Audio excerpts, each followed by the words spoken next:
Ah, may nagtanong kung kaano ko daw sina Papa Hamis, pati yung mga angkan niya, yung mga Hayodini, Loong, Tupay at Tupay,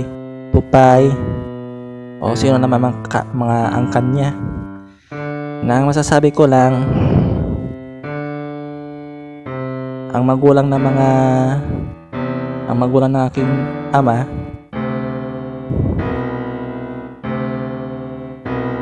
ang ina ng aking ama ay may huling habilin bago siya namatay, na ipaghiganti ang kanyang parents. Pinatay ng mga angkan na mga yon, nabanggit ko na, maangkan nila. Sila ang pumatay ng mga parents ng ina ng aking ama. Tapos yung ama ng aking tatay na yung ama ng aking tatay, ganon din, pinatay ng mga angkan ni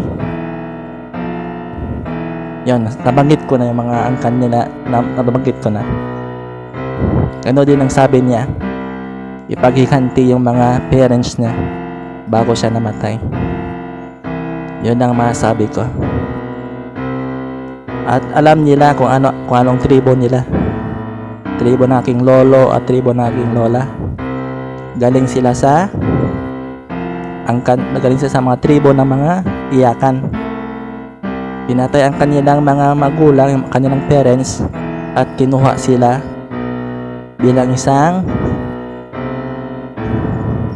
alam nyo na kung ano naman, either naanam na kapag pinatay ang mga parents, kukunin yung mga anak. Sinong pumatay na sila. Ayun ang hiling ng aking lolo, hiling ng aking lola, ang parents ng aking ama, na ipaghiganti ang mga parents ng aking lolo, parents ng aking lola. Yun lang. Hindi ko sila kano-ano yung maangkan ni Papa Hamis. Ay yung mga Hayodini, Tupay, Loong, Tupay. Ano naman mga sila naman. Hindi namin sila kano-ano. Alam nila yan. Tinago lang nila. Ayaw nila mabisto yung pinaggagawa naman kanilang mga ancestor. Mahilig magnakaw ng anak, mahilig mamatay ng mga tao, tapos kukunin yung bata na ganon. Hanggang dito na lang. Amo na.